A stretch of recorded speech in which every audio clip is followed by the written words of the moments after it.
قال الله تعالى في شأن حبيبه الكريم إن الله وملائكته يصلون على النبي يا أيها الذين آمنوا صلوا عليه وسلموا تسليما الله رب محمد صلى عليه وسلم نحن عباد محمد صلى عليه وسلم أعوذ بالله من الشيطان الرجيم بسم الله الرحمن الرحيم ويسألونك عن المحيض قل هو أذى فاعتزلوا النساء في المحيض ولا تقربوهن حتى يطهرن فإذا تطهرن فأتوهن من حيث أمركم الله إن الله يحب التوابين ويحب المتطهرين نساؤكم حرث لكم فأتوا حرثكم أنّا شئتم صدق اللہ العظیم۔ گرامی وقار مصلیان کرام، گرامی قدر مرتبت حاضرین اہل سنت،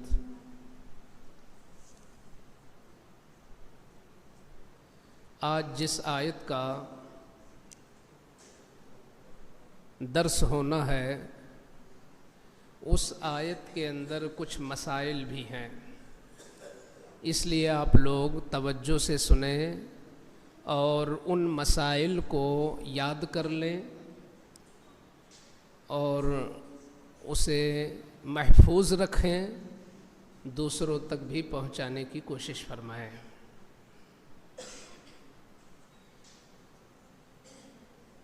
آیت کریمہ کا ترجمہ یہ ہے وَيَسْأَلُونَكَ عَنِ الْمَحِيضِ، اے محبوب لوگ آپ سے حائضہ عورت کے بارے میں پوچھتے ہیں۔ حائضہ عورت کون ہے؟ جس عورت کو ماہواری کا خون آ رہا ہو، جس عورت کو مہینے والا خون آ رہا ہے، پیریڈ کا خون آ رہا ہے، تو اس کو اردو میں حائضہ کہتے ہیں، یعنی حیض والی عورت، کیونکہ اس خون کا نام ہے حیض، جس کو ہم لوگ اپنی اپنی زبان میں کوئی کچھ کہتا ہے، کوئی کچھ کہتا ہے۔ ماہواری کا خون، پیریڈ کا خون، تو اس کو عربی اور اردو میں کیا کہتے ہیں؟ حیض کا خون۔ تو جو عورتوں کو ہر ماہ خون آتا ہے چند دن، تو وہ حیض کا خون ہوتا ہے، اور اس عورت کو کہتے ہیں حائضہ، یعنی حیض والی۔ تو اس آیت کا شان نزول یہ ہے، یعنی یہ آیت جب اتری تو اس کی وجہ کیا بنی؟ جو یہود و نصارہ تھے، وہ جب عورتیں ناپاک ہوتی مہینے میں تو وہ لوگ ان عورتوں کو اپنے گھروں سے نکال دیتے تھے، ان کا سونا، بستر، کپڑا اور برتن، کھانا پینا سب الگ کر دیتے، ان کے ساتھ اتنی گھن کرتے کہ گویا بالکل ان کو نجاست سمجھتے عورتوں کو، کہ یہ بالکل پاخانہ پیشاب سے بھی بدتر ہو گئیں، تو اس لیے ان کا الگ گھر کر دیتے، الگ برتن کر دیتے، الگ کھانا کر دیتے، کوئی ان سے نہ بولتا نہ ملتا، بالکل ان کو منحوس سمجھتا۔ یہ کس کا طریقہ تھا؟ یہود و نصارہ کا۔ تو مسلمانوں نے حضور سے آ کے پوچھا کہ یا رسول اللہ، ایسی عورتوں کے ساتھ ہم لوگ کیسا سلوک کریں، ان کو کیا کریں؟ تو اب حضور نے سے جب پوچھا گیا تو حضور نے جو جواب دیا وہ آیت اتری وَيَسْأَلُونَكَ عَنِ الْمَحِيضِ، اے محبوب آپ سے لوگ ایسی عورتوں کے بارے میں مسئلہ پوچھتے ہیں تو آپ ان کو بتا دیجئے ہوا اذن، وہ جو خون ہے وہ ایک گندگی ہے، فاعتزلوا النساء فی المحیض، تو اتنے زمانے تک ان عورتوں سے میل جول نہ بناؤ۔ کیا مطلب؟ ان عورتوں سے دور رہو۔ اب قرآن میں تو صرف اتنا کہہ دیا گیا کہ اس زمانے میں جتنے دن ان کو خون آ رہا ہے ان سے دور رہو۔ اب علماء کرام نے اس کا مطلب بتایا کہ دور رہنے کا کیا مطلب ہے۔ تو دور رہنے کا مطلب یہ ہے کہ نہ ان کا بستر الگ کریں گے، نہ ان کا برتن الگ کریں گے، نہ ان سے بول چال ختم کریں گے، کوئی معاملہ نہیں ختم کریں گے، بس ان کے ناف سے لے کر کے ان کے گھٹنے تک، ناف سے لے کر ڈھونڈی سے لے کر کے گھٹنے تک شوہر اپنی بیوی سے اس زمانے تک قریب نہیں ہوگا، یعنی پرہیز جو کرنا ہے وہ اس کو کہاں سے کہاں تک پرہیز کرنا ہے؟ ناف سے لے کر کے صرف گھٹنے تک کی اتنے حصے کو وہ پرہیز کریں گے۔ بقیہ ان کا ہاتھ پکڑنا، بقیہ ان کا پیٹ چھونا، پیٹھ چھونا، سر پکڑنا یا دوسرے حصہ جیسے عام دنوں میں آپ کے لیے جائز ہے، ہر طریقے سے آپ ایک شوہر اپنی بیوی سے ہر طریقے سے مل سکتا ہے، ایسے ان دنوں میں بھی مل سکتا ہے۔ مطلب یہ ہے کہ چونکہ اتنے دن اس سے صحبت ناجائز ہے۔ جس عورت کو خون آنا شروع ہوا تو کسی کو 3 دن آتا ہے، کسی کو 5 دن آتا ہے، کسی کو 7 دن آتا ہے، لاسٹ اس کا ہے 10 دن۔ تو اتنے دن میں آپ صحبت حرام ہے۔ اب چونکہ ناف سے لے کر گھٹنے تک اگر آپ نے ہاتھ لگایا، چھوا، تو ممکن ہے کہ آپ سے غلطی ہو جائے، تو اس لیے علماء نے کہا کہ وہاں سے وہاں تک آپ پرہیز کرو، بقیہ عام دنوں میں جیسے میل جول ہے سارا میل جول آپ بنا کے رکھ سکتے ہو، اس میں کوئی ممانعت نہیں ہے، اس میں کوئی گناہ نہیں ہے۔ جب یہ آیت اتری تو مسلمانوں کو مسئلہ معلوم ہو گیا کہ یہود و نصارہ تو غلط ہیں، وہ بالکل ان کو گھر سے نکال دیتے ہیں۔ تب جب یہ قرآن کی آیت اتری تو یہود و نصارہ کو بڑی تکلیف ہوئی، چونکہ وہ عربی جانتے تھے، انہوں نے مطلب سمجھ لیا کہ ہم لوگ جو کرتے ہیں اسلام میں اس کے خلاف حکم آ گیا۔ تو ان لوگوں نے کہا یہ نبی تو ہر چیز میں ہماری مخالفت ہی کرتے ہیں، دیکھو اس معاملے میں بھی الگ ہو گئے۔ تو کچھ صحابہ نے یہ بات سن لی کہ یہود و نصارہ کو تکلیف ہوئی ہے کہ ہم جو کرتے ہیں اس کے جسٹ خلاف اسلام میں حکم آ گیا ہے، ہم لوگ عورتوں کو باہر کر دیتے ہیں، یہ لوگ کہتے ہیں مل سکتے ہو، بس ان سے صحبت ناجائز ہے اتنے دن، بس اس کے سوا کچھ نہیں، ان کے ہاتھ کا کھانا کھا سکتے ہو اور ان سے بول سکتے ہو، ان کے ساتھ بیٹھ سکتے ہو، ان کے پاس لیٹ سکتے ہو، سب کچھ کر سکتے ہو۔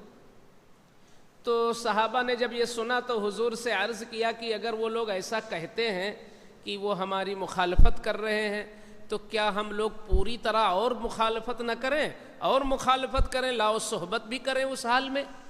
تو حضور کا چہرہ لال ہو گیا کہ نہیں، جو چیز اللہ نے حرام کیا ہے ہم کسی کی مخالفت میں اس حرام کو تھوڑی حلال کریں گے، اس حرام کو نہیں حلال کریں گے۔ تو گویا کہ آپ کو یہ مسئلہ معلوم ہو گیا۔ اب آگے اب اس سلسلے میں آپ کو جاننا ہے کہ یہ حیض کا خون عورتوں کو آتا کیوں ہے۔ حیض کا خون اس لیے بھی آتا ہے، کتابوں میں آیا ہے کہ حضرت حوا علیہ السلام نے حضرت آدم کی اہلیہ بیوی اور ہم سب کی ماں حضرت حوا، انہوں نے جنت میں جو وہ گندم کھا لیا تھا تو گندم کھانے کی وجہ سے ان کو حیض آ گیا تھا، تو اب قیامت تک ہر عورت کو حیض آئے گا، وہ وجہ بن گئی۔ وہ اللہ نے عورتوں کے قسمت ہی میں لکھ دیا کہ اب جو بھی عورت ہے تو اب اس کو حیض کا خون آئے گا. اسی لیے حضور نے ایک حدیث میں فرمایا کہ آدم کی بیٹیوں کے لیے اللہ نے مقدر کر دیا ہے کہ ان کو حیض کا خون آئے گا. یہ خون اگر نہ آئے تو ان کے لیے دقت ہے. اب اس میں بہت ساری اللہ کی حکمت بھی ہے کہ جب یہ خون جمع ہو جاتا ہے تو ظاہر سی بات ہے کہ جس دن سے بچہ ان کے پیٹ میں رک گیا تو اب ان کو یہ خون نہیں آئے گا. یہی خون اس بچے کی غذا ہے جو بچہ ان کے پیٹ میں پل رہا ہوتا ہے, یہی خون. اور بعد کے زمانے میں پھر جب زیادہ خون بنتا ہے تو وہی خون ان کا نکل جاتا ہے. اتنے زمانے میں مرد کو اپنی بیوی سے صحبت کرنا حرام ہے, حرام ہے. اگر کسی نے اپنی بیوی سے مل لیا اس زمانے میں تو اس نے حرام کام کیا, اور اگر کسی نے جائز سمجھ کے کر لیا کہ نہیں یہ تو جائز ہے, یہ کون منع کرتا ہے, یہ تو کہانی ہے صرف, نہیں جائز ہے, جائز سمجھ کے کرے گا تو کافر ہو جائے گا. جائز سمجھ کر کرے گا تو کافر ہو جائے گا. ہاں گناہ سمجھ کے کر لیا تو اس نے حرام کام کیا. آج کی میڈیکل سائنس جو ڈاکٹر ہے وہ بھی آج کی جو سائنس ہے جدید میڈیکل سائنس, اس کا کہنا ہے کہ اگر اس زمانے میں میاں بیوی ملیں گے, صحبت کریں گے تو دونوں کو بڑی بیماری ہونے کا خطرہ ہے, اور ایسا بھی ہو سکتا ہے کہ ان کے اندر بچہ پیدا کرنے کی جو صلاحیت ہے وہ ختم ہو جائے. یعنی عورت بھی بانجھ ہو سکتی ہے اور مرد بھی بانجھ ہو سکتا ہے, ان سے بچہ نہ پیدا ہو یہ بھی خطرہ ہے, یعنی یہ بیماری بھی ہو سکتی ہے. یہ میڈیکل لائن کے لوگ بتاتے ہیں. تو میڈیکل سائنس والے آج یہاں تک پہنچے ہیں اور حضور نے 1400 سال پہلے بتا دیا تھا. یہ اسلام کی برتری ہے کہ دھیرے دھیرے اسلام کی عظمت لوگوں پر کھل رہی ہے. تو اس زمانے میں آپ اسے نوٹ کر لیں کہ یہ سخت حرام ہے. کوئی یہ سمجھے نہیں ہماری بیوی ہے. ایک چیز اور آپ رکھیں, اگلی جو آیت ہے ابھی ہم اس پر بھی کلام کریں گے. یہاں پہلے ہم حیض کے کچھ مسئلے بتا دیں. جس عورت کو حیض آ جاتا ہے 3 دن کم سے کم رہے گا اور 10 دن زیادہ سے زیادہ رہے گا, اسی بیچ میں رہتا ہے. عام طور پر 6 دن, عام طور پر 6 دن تک اکثر لوگوں کو, اکثر عورتوں کو ہوتا ہے. یہ اتنی زمانے میں جو نماز ہوتی ہے وہ نماز ان سے معاف ہے, یعنی اس نماز کو وہ بعد میں بھی نہیں پڑھیں گی. اللہ تعالیٰ نے اتنے زمانے کی نمازوں کو عورتوں سے معاف کر دیا ہے. کیوں؟ اس لیے کہ ہر مہینہ ہونا ہی ہے. اب ہر مہینہ 5 دن 7 دن 8 دن عورت اگر نماز بھی پڑھنا پڑے بعد میں تو گھر کا کام الگ, بچوں کی تربیت الگ, شوہر کی خدمت الگ, اور پھر اس کے بعد 7-8 دن اور 10 دن کی نمازوں کو دہرانا یہ ان کے لیے بہت زحمت کی بات تھی. اس لیے اللہ نے آسانی فرمائی ہے اور عورتوں سے نماز کو معاف کر دیا ہے. لیکن روزہ چونکہ سال میں ایک ہی بار آتا ہے, روزہ سال میں ایک ہی بار آتا ہے, 1 مہینہ, اور نماز روز فرض ہے, تو نماز کو معاف کر دیا اللہ نے. لیکن اگر عورت کو اسی زمانے میں یعنی رمضان کے مہینے میں حیض آ گیا تو اب جتنے دن حیض رہے گا وہ روزہ تو نہیں رکھے گی, لیکن پاک ہونے کے بعد, رمضان گزرنے کے بعد اتنے دنوں کی قضا کرے گی. کیوں؟ اس لیے اس میں کوئی زحمت نہیں ہے, روزہ تو ایک ہی بار آتا ہے, لیکن نماز روز ہے. اب ہر مہینے کی 8 دن کی نماز, 10 دن کی نماز دہرائے تو یہ ایک عورت کے لیے بہت بڑی زحمت ہے. آپ اس سے اندازہ لگائیں کہ اسلام آسانی کا مذہب ہے کہ نہیں ہے, کہ جو چیز ہماری فطرت چاہتی ہے ہماری عقل بھی کہتی ہے کہ ایک عورت اتنی نماز کہاں تک دہراتی رہے گی ہمیشہ، تو اللہ تعالیٰ نے کرم فرمایا اور نماز کو معاف کر دیا۔ اور روزہ چونکہ سال میں ایک بار آتا ہے اس لیے روزہ معاف نہیں ہے، جتنے دن ناپاک رہیں گی رمضان میں بعد میں اتنے دن کی قضا کریں گی۔ اچھا، اب ایک مسئلہ یہ آتا ہے کہ اتنے دن نماز معاف تو ہے، لیکن نماز کے وقت میں عورت کرے گی کیا؟ یعنی افضل طریقہ کیا ہے؟ کیا بالکل نماز چھوڑ کے بیٹھ جائے، اذان ہو جائے، نماز کا وقت نکل جائے، کوئی مطلب نہیں، بلکہ علماء نے لکھا ہے کہ ایسی عورتوں کو چاہیے کہ وہ وضو بنا لیں جب نماز کا وقت آئے، اور وضو بنا کر جہاں پہ وہ نماز پڑھتی ہیں اپنے گھر میں وہیں پر جتنا ٹائم ان کو نماز میں لگتا تھا اتنا ٹائم وہ وضو بنا کر بیٹھ جائیں اللہ کی یاد میں، اور تکبیر تسبیح یعنی الحمدللہ، سبحان اللہ، درود شریف، اس طرح کا ذکر کرتی رہیں تاکہ عبادت کی جو عادت ہے وہ بھی نہ ختم ہو، اور اگر ایسا کر لیتی ہیں تو اللہ اتنا کریم ہے کہ نماز میں جتنا ثواب ملتا تھا اتنا بیٹھنے میں ثواب دے گا اللہ تعالیٰ۔ شاید یہ بہت کم عورتیں ہوں گی جو یہ مسئلہ جانتی ہوں گی، جو نمازی پرہیزگار ہیں ان عورتوں کو بھی نہیں پتہ ہے کہ اتنی دیر ہم کو وضو بنا کے بیٹھنا چاہیے۔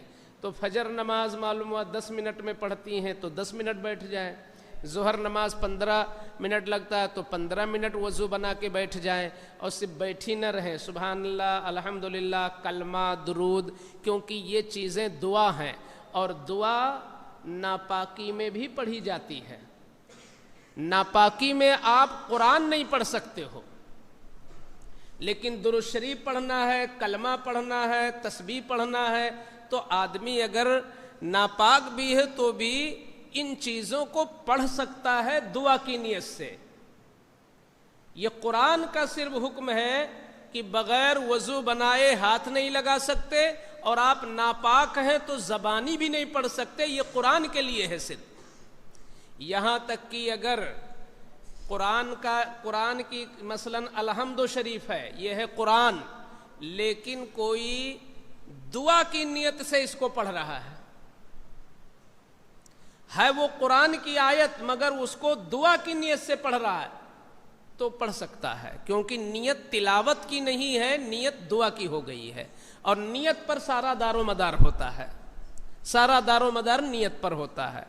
تو آپ لوگ اس چیز کو آگے پھیلائیں گے کہ خواتین میں اس مسئلے کو عام کریں گے کہ خواتین اتنی دیر وہ بیٹھ کر کے وہی ثواب بلکہ اس سے اچھا ثواب پا سکتی ہیں جو وہ ثواب نماز پڑھنے میں پایا کرتی تھیں۔ اب بہت ساری عورتیں ہیں جو جان نہیں پاتی ہیں، کبھی کبھی ایسا ہوتا ہے کہ خون آیا 2 دن اور بند ہو گیا، 1.5 دن آیا، 1 ہی دن آیا اور بند ہو گیا۔ اب وہ اس دن نماز سمجھتی ہیں کہ یہ تو وہی خون ہے، لہٰذا نماز تو پڑھنا نہیں ہے، نماز ایسی صورت میں معاف ہے اور پڑھنا حرام ہے۔ ان کو آپ مسئلہ بتائیے کہ یہ خون اگر ہے تو اس کو 3 دن رہنا ضروری ہے، اگر 3 دن سے 1 گھنٹہ بھی کم ہے تو یہ بیماری کا خون ہوگا، یہ حیض والا خون نہیں ہے پھر، اور بیماری والے خون میں نماز معاف نہیں ہے، وہ خون نکلتے ہوئے بھی آپ کو نماز پڑھنا ہے۔ یہاں تک کہ اگر کسی عورت کو بیماری کا خون آ رہا ہے برابر، آتا ہی رہتا مہینوں تک، تو ایسی عورت کے لیے مسئلہ یہ ہے کہ جیسے نماز کا وقت ہو وضو بنا لے تازہ اور نماز پڑھنا شروع کر دے۔ اگر اس حالت میں بھی خون نکل آیا تو اس کی نماز نہیں ٹوٹی، یہ معذور ہے۔ معذوروں کے لیے یہ عذر رکھا گیا ہے کہ اگر اس کو اتنی دیر بند ہی نہیں ہوتا ہے تو یہ معذور ہے، اور دوسرا کوئی سبب نہیں پایا گیا، صرف خون ہی نکلا تو اس کا وضو بھی نہیں گیا۔ پورے وقت میں، یعنی ظہر کا وقت شروع ہوا اور وضو کر لیا تو وہ پورے ظہر کے وقت میں چلے گا اس کا وضو. عصر کا وقت شروع ہوا، ایک وضو کر لیا، پورے عصر کے وقت میں اس کا وضو چلے گا، بشرطے کہ کوئی دوسری چیز نہ پائی جائے. مثلا پیشاب کر لیا تو وضو ٹوٹے گا، کیونکہ وہ دوسری ایک وجہ پائی گئی. خون نکلنے کی وجہ سے وضو نہیں ٹوٹے گا. ایسے ہی بہت سارے لوگوں کو پیشاب کا قطرہ آنے کی بیماری ہو جاتی ہے بڑھاپے میں، جس کو کہتے ہیں سلسل بول. اردو میں سلسل بول، بول مانے پیشاب اور سلسل مانے بہنا، یعنی پیشاب بہتا ہی رہتا ہے. سلسل بول کا مریض تو ہر 5 منٹ میں، ہر 10 منٹ میں، ہر 8 منٹ میں، یعنی وہ 4 رکعت نماز بھی صحیح سے نہیں پڑھ پاتا ہے اور ایک نہ ایک قطرہ آ جاتا ہے. تو اب کیا ایسے آدمی کے لیے نماز تھوڑی معاف ہے؟ یہ ہو گیا معذور. اب اس کو چاہیے کہ جب سے جیسے وقت کوئی شروع ہو نماز کا، تازہ وضو کر لے اور پورے وقت میں جو چاہے نماز پڑھتا رہے. اس پیشاب کے نکلنے سے اس کا وضو نہیں ٹوٹے گا جو قطرہ نکل رہا ہے.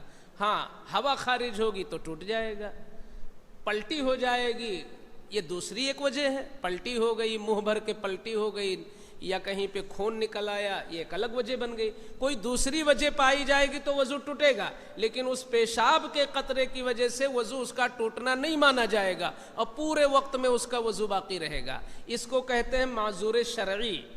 تو وہ عورت جس کا خون 3 دن سے کم ہے، یا وہ عورت جس کا خون 10 دن سے بھی زیادہ نکل گیا، تو اب یہ حیض والی نہیں ہے، ان کو کہتے ہیں استحاضہ. یہ استحاضہ والی عورت ہے، یعنی بیماری کا خون ہے. ان کو دونوں خونوں کے نکلنے کی جگہ الگ الگ ہے. جو وہ پیریڈ کا خون ہے، ماہواری والا خون، یہ خون آتا ہے بچے دانی سے، یعنی جہاں بچہ رہتا ہے وہاں سے نکلتا ہے. یہی خون نماز کو معاف کرتا ہے. اور یہ جو بیماری کا خون ہے وہ رگ کے پھٹ جانے سے اور رگ میں کہیں کمی ہو جانے سے، رگ سے وہ خون نکلتا ہے، لہٰذا اس سے نماز نہیں معاف ہوتی ہے. اس کے ہوتے ہوئے بھی نماز پڑھیں گے. عورتیں اس حالت میں یاد رکھیں کہ روزہ اور نماز کے علاوہ اسی طریقے سے کعبے کا طواف نہیں کر سکتی، مسجد میں داخل نہیں ہو سکتی. یعنی جن چیزوں کے لیے پاکی شرط ہے وہ چیزیں نہیں کر سکتی، بقیہ سارا کام کر سکتی ہیں. کھانا بنانے کے لیے پاکی شرط تو ہے نہیں، کھانا بنا سکتی ہیں. کسی کے یہاں جانے کے لیے پاک ہونا ضروری نہیں ہے تو جا سکتی ہیں. تو جس چیز کے لیے پاک ہونا ضروری، جیسے نماز، تو اب نماز نہیں پڑھیں گی، لیکن اور کام وہ جیسے کرتی تھیں ویسے کریں گی. یہ جو طرح طرح کی چیزیں آتی ہیں، یہ یہودیت نصرانیت والا عقیدہ ہے جو عورتوں کو منحوس سمجھتے تھے. اب ایک اس میں مسئلہ یہ ہے کہ قرآن پاک میں جو آگے آیت ہے اس میں یہ فرمایا گیا ہے، نساؤکم حرث لکم فأتوا حرثکم انا شئتم. تمہاری جو عورتیں ہیں وہ تمہاری کھیتی ہیں، تو لہٰذا اپنی کھیتی میں کسان جب بیج ڈالتا ہے تو چاہے اتر سے پیر رکھ کر کے آئے، چاہے دکھن سے آئے، چاہے پچھم سے آئے، چاہے پورب سے آئے. ایک کسان کا 1 بیگھہ کھیت ہے، اب اس کو اس میں گیہوں کی کاشت کرنا ہے، تو گیہوں کی بیج اس کو ڈالنا ہے اپنے کھیت میں. تو کیا کوئی شریعت میں حکم ہے کہ تم کدھر سے آؤ اپنے کھیت میں؟ اپنے کھیت میں وہ داخل ہونا ہے، وہ چاہے جس رخ سے آ جائے. تو آپ قرآن کی ذرا نزاکت دیکھیے کہ عورتوں کو بھی کھیتی سے ملا دیا گیا، کہ جیسے ایک کسان کے لیے کھیتی ہوتی ہے، ایسے ایک شوہر کے لیے اس کی بیوی ہے.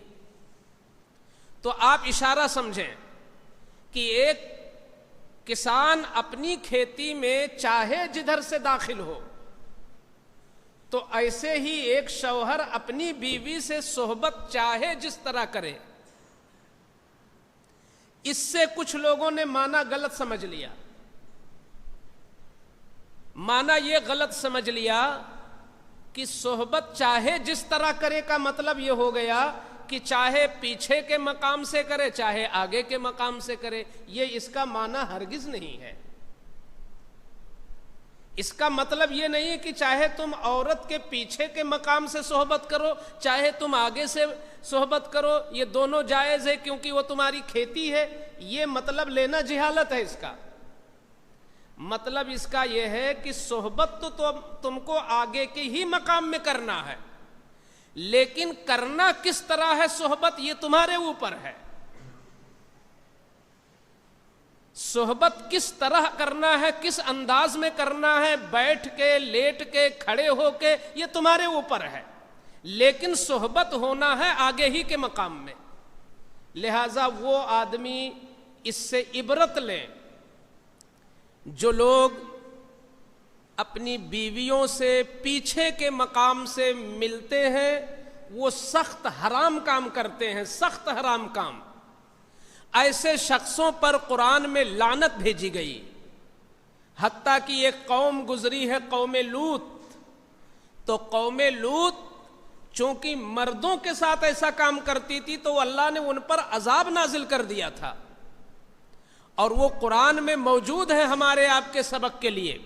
اس لیے ہرگز ہرگز ہرگز کسی بھی حال میں عورت کے پیچھے کے مقام سے صحبت نہیں ہو سکتی. وہ ناجائز و حرام ہے. ان کو جو کھیتی کہا گیا اس کا دو مطلب ہے. ایک مطلب تو یہ ہے کہ جیسے کھیتی میں آپ سبزہ وہاں پر آپ جو ہے فصل اگاتے ہیں، ایسے اللہ تعالیٰ تمہاری بیوی کے ذریعے تمہیں اولاد عطا فرماتا ہے. کھیتیوں سے فصل ملتی ہے، اولاد سے بیویوں سے بچے ملتے ہیں. ایک تو یہ مطلب ہے. دوسرا یہ ہے کہ اپنی کھیتی میں آپ دوسرے کی کھیتی میں تو نہیں پیر رکھیں گے نا، آپ اپنی ہی کھیتی میں پیر رکھیں گے. ہاں چاہے اتر سے آئے چاہے دکن سے آئے، پورب سے آئے چاہے پچھم سے آئے، لیکن آپ کو اپنا پیر اپنی ہی کھیتی میں رکھنا ہے. ایسے یہاں بھی سیٹ کیجئے کہ آپ کو صحبت آگے ہی کے مقام سے کرنا ہے. انداز کیا ہو، طریقہ کیا ہو، کیفیت کیا ہو، یہ آپ پر ہے، لیکن آپ مقام کو بدل نہیں سکتے ہیں. یہ معنی لینا سخت جہالت ہے. خواتین بھی اس مسئلے کو جانیں اور مرد بھی اس مسئلے کو یاد رکھیں، چونکہ جہاں اور بہت ساری گندگیوں میں قوم کے لوگ ملوث ہوتے ہیں، وہیں اپنی نادانی میں، جہالت میں ایسے. اور خود انسان کو سوچنا چاہیے کہ یہ جو بیویوں سے صحبت ہے یہ صرف اور صرف نفس کے لیے نہیں ہے، صرف اور صرف اپنے نفس کو پورا کرنے کے لیے نہیں ہے، بلکہ اس کا مقصد ہے اولادیں پیدا ہوں تاکہ حضور کی امت میں اضافہ ہو. تو اب بتائے کہ جب مقصد اہم ہے اولاد، تو پیچھے کے مقام سے اولاد کا حصول تھوڑی ہوتا ہے. اولاد کا حصول تو آگے کے مقام سے ہوتا ہے. تو یہ جو کھیتی سے تشبیہ دی گئی اس میں ایک وجہ یہ بھی ہے تاکہ انسان جان لے کہ کھیتی سے فصل ملتی ہے، بیوی سے اولاد ملتی ہے، تو کس مقام سے اولاد ملتی ہے وہیں سے صحبت جائز ہوگی. میں نے اس لیے اس پر زور دیا کہ ہمیں سننے میں آیا کہ قوم کے لوگ بہت زیادہ ایسی گندگیوں میں ملوث ہوتے ہیں. وہ سمجھتے ہیں کہ نکاح تو ہوا ہے، بیوی تو ہیں، جائز ہیں، زیادہ جو ہے کم پسند لوگ کرتے ہوں گے. نہیں، بلکہ سخت حرام کام ہے اور اس پر آپ گرفتار عذاب ہو سکتے ہیں اور دنیاوی اعتبار سے دوسری پریشانیوں میں بھی آپ مبتلا ہو سکتے ہیں. اللہ تعالی ہمیں اور آپ کو ان مسائل پر عمل کرنے کی توفیق عطا فرمائے. بسم اللہ الرحمن الرحیم. صلی اللہ علی النبی الأمی وآلہ صلی اللہ تعالی علیہ وسلم. یا ارحم الراحمین، یا ارحم الراحمین، یا ارحم الراحمین. اس درس کو قبول فرما لے میرے مولا، میرے معبود. جتنے لوگ یہاں پر بیٹھے ہیں، حاضر ہیں، سب کی شرکت کو، سب کی حاضری کو قبول فرما لے. اے میرے مولا، اے میرے معبود، تو ہم سب کو قرآن کا علم عطا فرما، دین کا علم عطا فرما، مذہب اسلام سے سچی محبت عطا فرما۔ میرے مولا، یہ ربیع النور کا پیارا پیارا مہینہ تشریف لایا ہے، اس کی نعمتیں، اس کی برکتیں اور اس کی رحمتیں ہم سب کے دل و دماغ میں بھی، ہم سب کے بال بچوں کو بھی، ہم سب کے گھروں میں بھی اس کا فیضان نازل فرما دے۔ یا اللہ، حضور کی آمد کا صدقہ عطا فرما دے۔ حضور کی آمد کے مہینے کے صدقے میں اللہ مسلمانوں کے خلاف جو سازشیں پورے ملک کے کونے کونے میں بلکہ عالمی سطح پر جو فتنے ہیں، یا اللہ ان سے ہم سب کی حفاظت فرما دے۔